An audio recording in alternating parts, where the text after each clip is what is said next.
Our aim with this is to get consistent data and have everybody keep consistent data. I'm sorry, I'm being told to jog this way, which means I need to take this.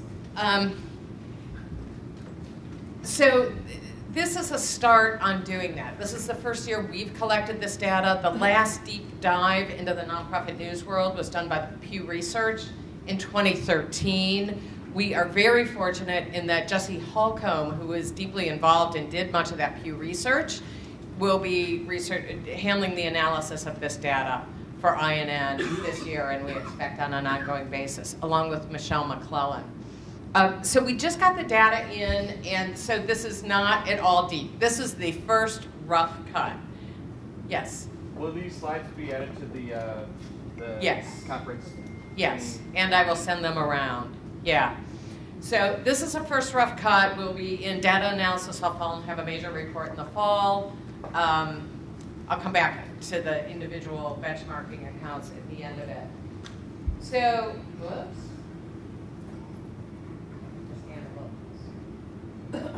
Hey, Mara, you want to run slides for me? Yeah. Thanks. Yeah, because this is... Yeah, I can't do these ones by memory yet. I will start though. So we had 91 participating organizations. There's some data within some categories that we don't have that many because some people didn't have their expenses broken out and so forth. So we scrubbed any funky data under it. But we had 91 participants. The data is quite deep. People did a lot of work to gather it. Yeah, thank you, thank you, thank you. Hey, Maura, I think I'm going to need you to click it because this won't work over here. I'm sorry. Thanks.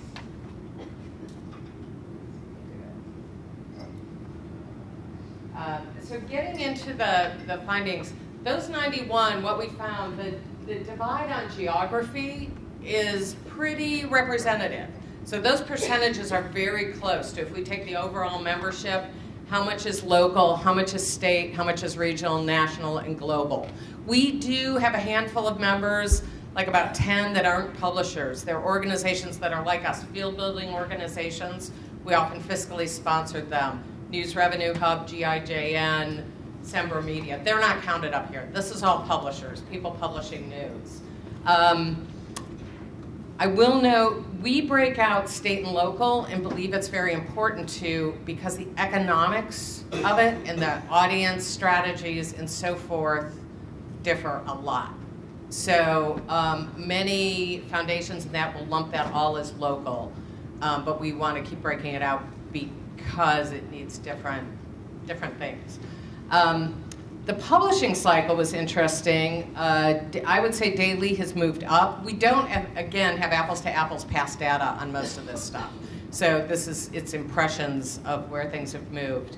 Less than weekly includes some that are twice a month, some monthly, and then there are some investigative organizations that, they're published. They don't have a regular publishing cycle. They're publishing generally with media partners. And so they're more reporting studios, would be another way to think of it. Go ahead. This was fascinating to me, and I actually did not expect the investigative focus to remain this strong.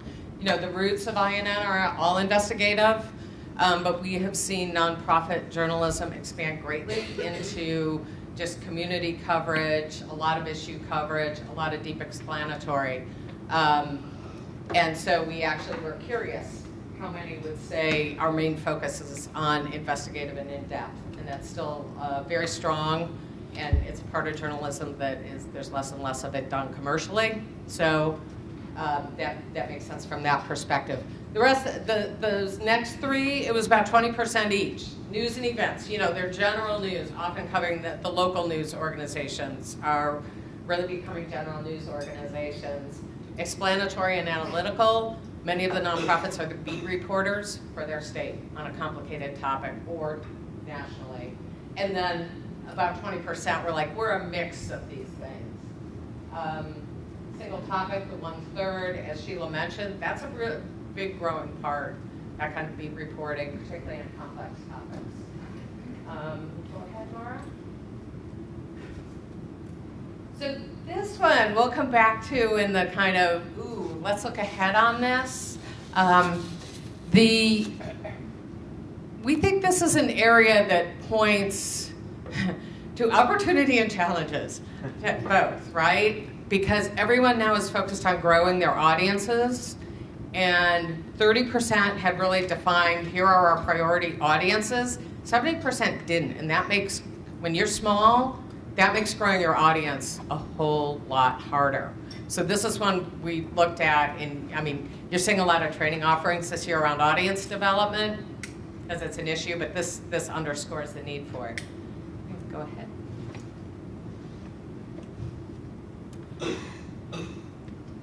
Yeah, this is good. On distribution, mobile. Almost all members, their readership's coming in primarily on mobile. So that, we've been seeing that trend for a while, and it showed up here.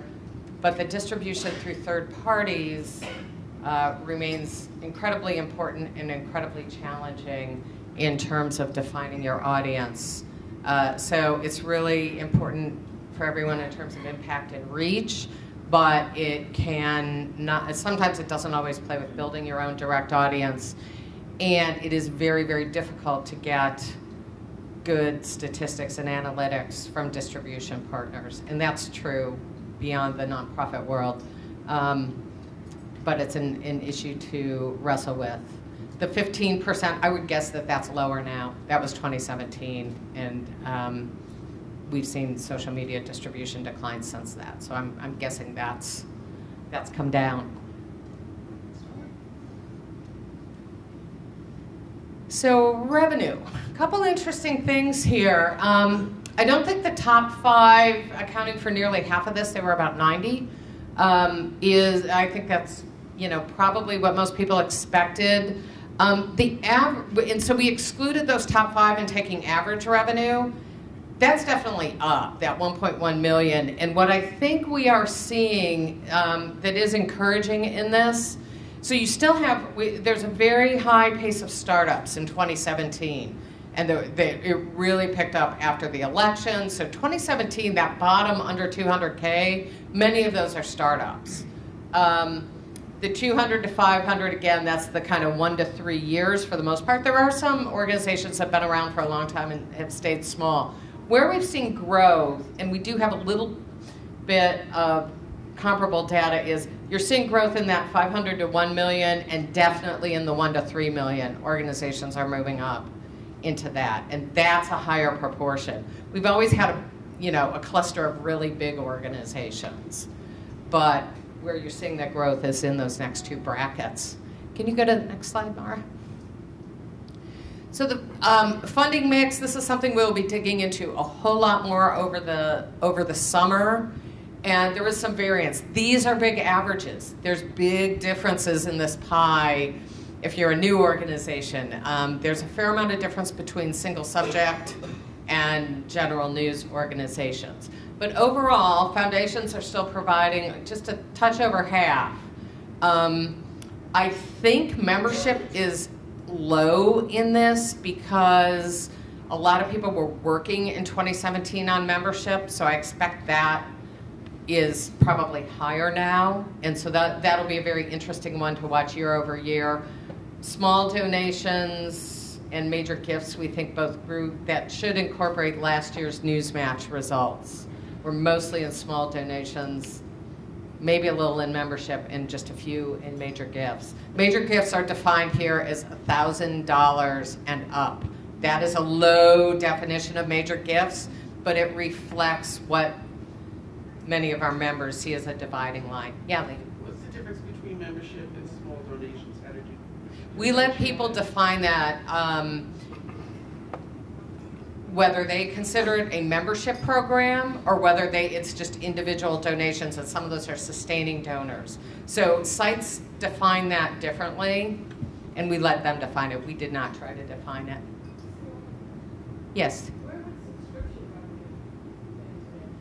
That would be in other.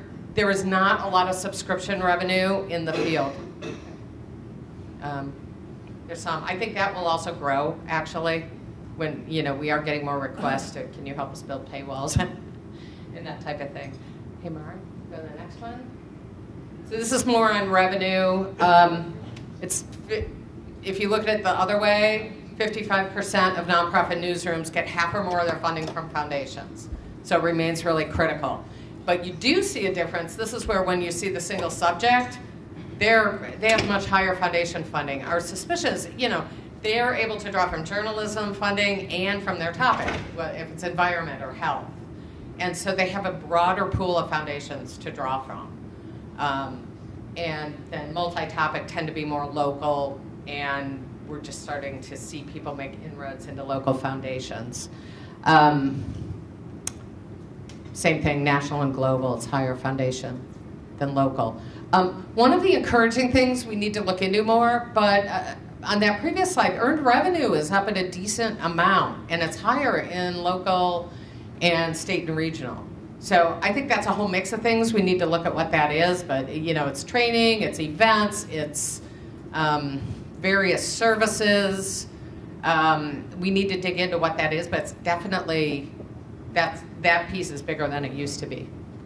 Is foundation funding, is that kind of general operating support and project support from foundations, or does it include both donor-advised funds from foundations as well? Or donor-advised? I think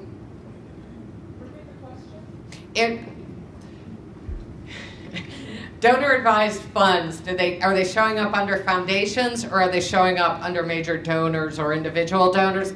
I don't know offhand. We'll have to look into that. I think most people count those as individual donations. Most foundations aren't issuing grants as donor-advised funds. But it's a good question. Oh, interesting. Okay. Andy? Advertising and sponsorship, earned revenue? Yeah. Yeah. Sponsorship, I do think, again, this is, some organizations, depending how they structure it, may count some of that as donations, and others may count it as earned revenue. But that's a legitimate difference. They may account for it differently.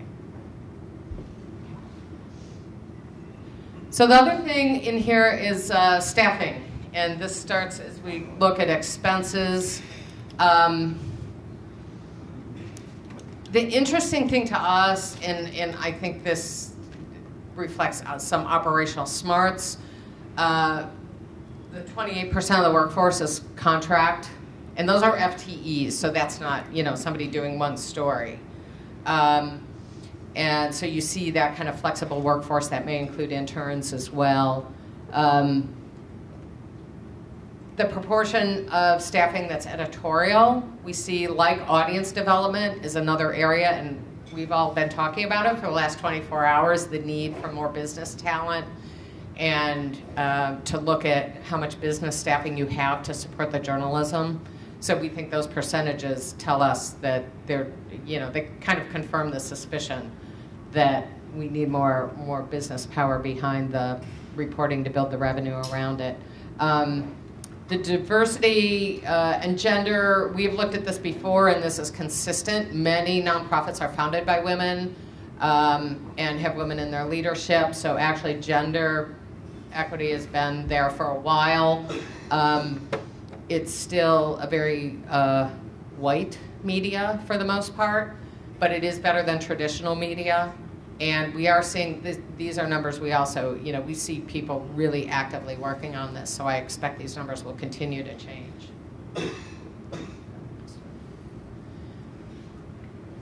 Overall expenses,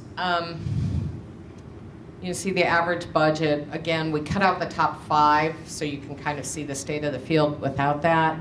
As in staffing, wide variance, right? And again, it's 65% of the expenses are all editorial. And the last bullet point, I think, is not surprising. It's most news expenses always have been. If you didn't have newsprint or video, the rest of it's all people. So that's probably pretty normal.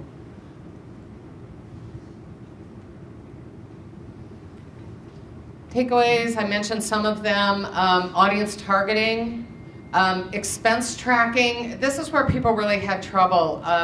Organizations that are under $1 million don't have to report expense breakdowns in their tax returns in the same standard way, and they don't. And that's where organizations spent a ton of time, because they're keeping their expenses in the way their funders require them to. And so it's varying organization to organization. And so this was really challenging for a lot of people. But we're hoping this process makes it easier. So we'll have this every year. If people can track this, they'll be able to see year-over-year change. But there's some cleanup, and that's a somewhat smaller set because we had some messy data on that, and we'll have to scrub that out. The revenue generation part of it, you know, when we talk to startups, nobody follows our advice on this, but we say do 50-50, whatever resources you have, 50% into building more resources, and 50% into the journalism, because you will grow faster. And in the VT Digger case study, to me, the slide that jumps out of VT Digger's success is that in that early year, Ann hired 4 business people and had 1 editorial. And then you see the editorial grow, and the business stayed very flat. But that upfront investment in it, it's really hard to do, we know. But we see this in the numbers. We see what we would consider an underinvestment in whatever the revenue streams are in developing that. So that's something for us all to work on. We do see earned revenue growth. We see revenue growth overall. And we see foundations, as you've seen yesterday and with Newsmatch, you know, continuing is a critical role, but that role is changing a bit. So from these numbers, as I said, this was a first rough cut. This gives you a rough timeline. We will have a report out in September. We are setting these up so everybody got an individual account. We may be able to move this timeline up a little bit, but we need to get into the programming to do it. So what we are setting up is you will each have your individual account. So you'll be able to see what you reported in past years, right? And have that, you can use it to whatever extent is useful to you. And then benchmarking, we'll do the programming so you can compare yourself to similar sites. If there's a set of at least 3, we are conscious of people's, the privacy of your data. And so we never wanted that, you know, you have one other comparable and you know who it is. Now, if you guys call each other and trade data, great. That's smart to do. But we'll do it so there's a set you can compare against. And for many members, they will have sets to benchmark against. There are some that are in niches and may not have any.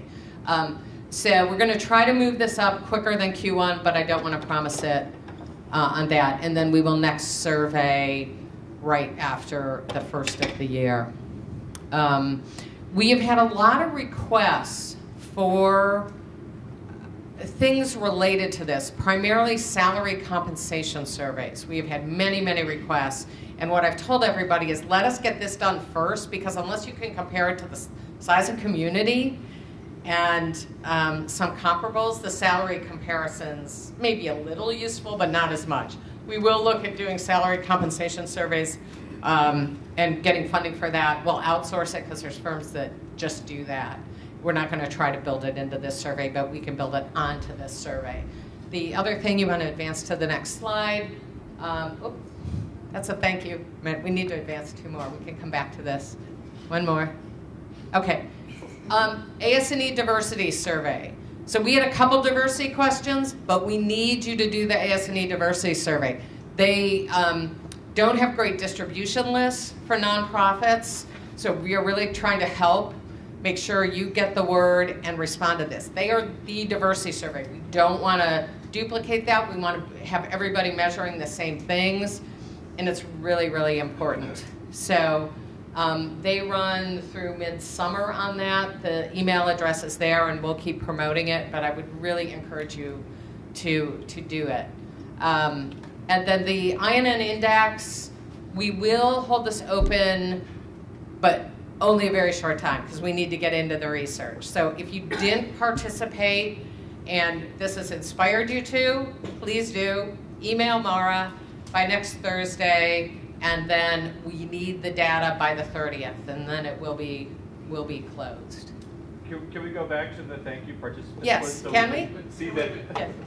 Before we do, when we filled this out, there were diversity questions. There's only a couple. The AS&E diversity survey goes into the positions in much more detail. So it's like, what's newsroom? What's leadership? It's really important because we have not moved the diversity needle as an industry. So, you know. So we should go out of our way to. Yes, yes, yes, yes. Go out of your way. It is worth doing. It's a pain in the rear. It's really important. So can you go back to the thank you slides? Okay, so this is everybody who participated. Yeah, John. Sue, are there going to be audience metrics in the final report as well? There are audience metrics in the final report. The audience, we have direct audience, we have some social media data, and then once you get into third-party distribution, it just gets wonky. Even though we know that's huge. So it is in there, and I think they may still be scrubbing that. Again, we literally just got this in, and we only wanted to put up numbers that, you know, they may move 1% or 2%, but that are pretty solid. Yeah, Marcia. I was just going to make an extra plea for other people who haven't participated yet, because I don't know if everybody's thinking about this, but this report at the end is going to be so useful for getting our message out to everyone we're trying to educate about coming into the nonprofit space. I mean, I use like the report Sue did before. I use like those slides every time I'm having these conversations, and I think that no one really understands how big and growing and important this sector is. So please do, especially when you have so many new people. If you haven't done it, please participate. It's going to help our cause. It's going to help every one of us raise money and everything else that we try to do. So jump in. Yeah. Yes. Jump back just a couple slides to the summary ones. Yeah, this one. Under investment, I had this crazy idea sitting here. I don't know if INN's ever thought about this, but we often think about, we know that we need more development capacity in our organization. Yeah. I'm with NCA, sorry. And we have funds to hire perhaps someone part-time, but not full-time. Would you ever think about being a matchmaker? There's another group in the room. Yes. Who wants to go in on something like that. So we spent the day before this meeting started whiteboarding some of that, and yes, we are going there. You will see us add more services that people can share. So we just did a group deal with a payroll company, right? So there's a lot more that we can do nationally on that to try to just help people drop out costs and put more, you know, so they can put more in, you can put more in your journalism. There was a lot of interest in sharing resources. Diane Riemann, who led the sessions yesterday on Major Donor, is in essence a shared resource. She's working with 10. She has never worked with small groups before. And it's actually working. And then we can work out something with her. We are looking at HR services and a lot of that, because there's a tremendous need as you're scaling up, right? It doesn't go in neat little jumps where you can afford 3 FTEs. Hire someone, or put someone else went in on that hire, so you've got a full-time person who's splitting between a couple organizations. Yeah. So we're just in the very early stages of mapping is what we can do nationally, and then we think there is potential to organize regionally and by verticals and by, you know, state house and some of these things. So the board has been talking about this, and we've been working with some consultants to map that out. And you will be hearing a lot more about that, and we need your ideas. So I'd say to anybody, come at us on where you see an opportunity. Yeah, Lori. You talk about some of these specific services. Where are we anywhere with insurance?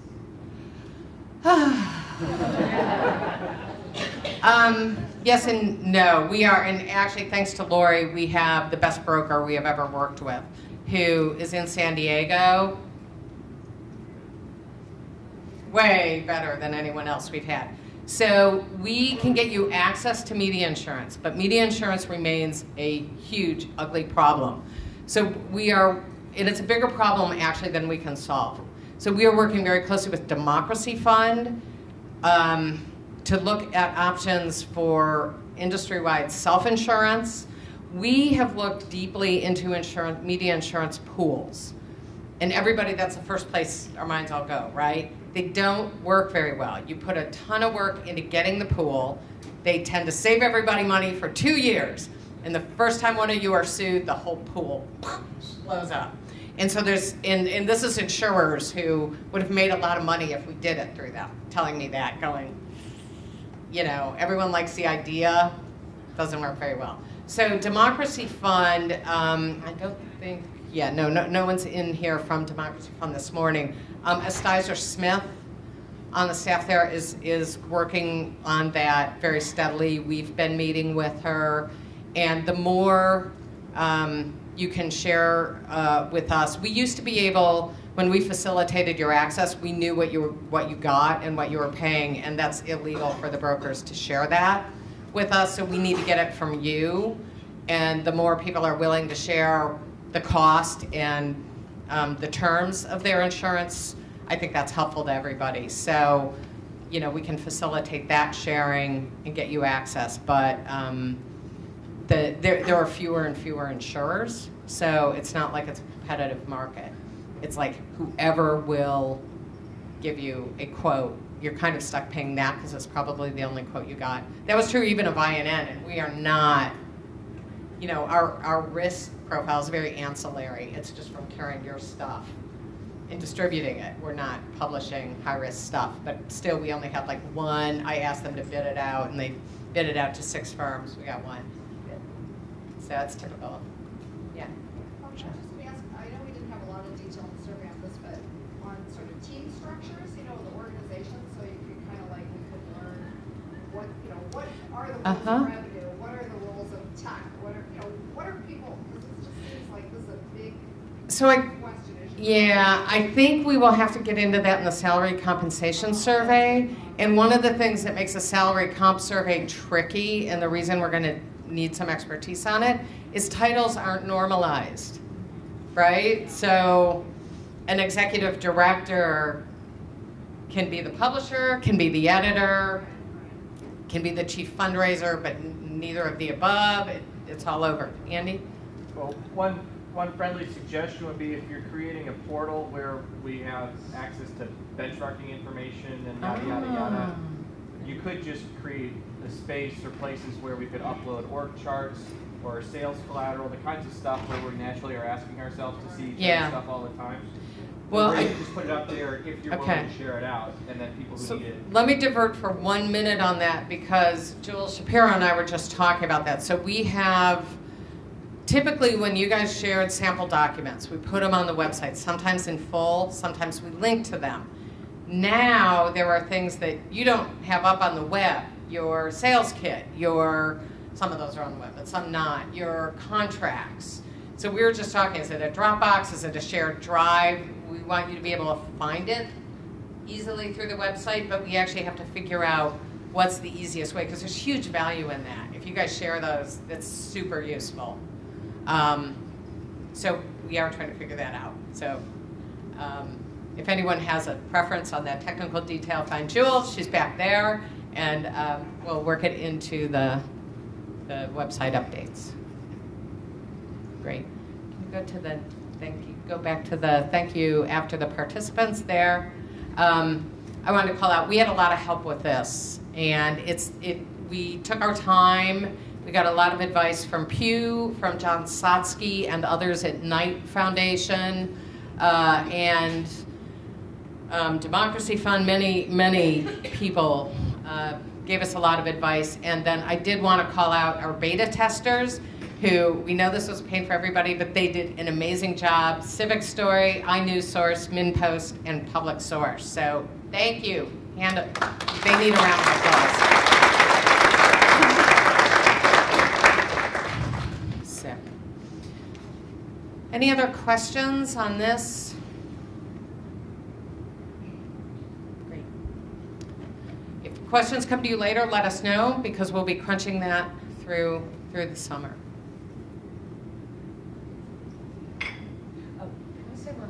Actually, I didn't address the thing about this I should mention. So Most of your data, you know, you should give permission for it to be shared. But one of our hopes with this is that it actually can save you work. So if there is a study, we get requests from researchers all the time.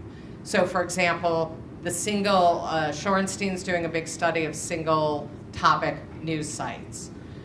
This data could be very helpful to that, to take that cut of that and give it to them. We will work out a permissioning system, and so if Revenue Hub is collecting for a Newsmatch data too, so rather than each of you having to do it separately, which is the case now over and over, they can put in a request and you can check permission for them to get it from INN, and we can feed it to them. So that's the other thing. That's going to take a little bit of programming and development, but we actually think that'll save you a lot of trouble.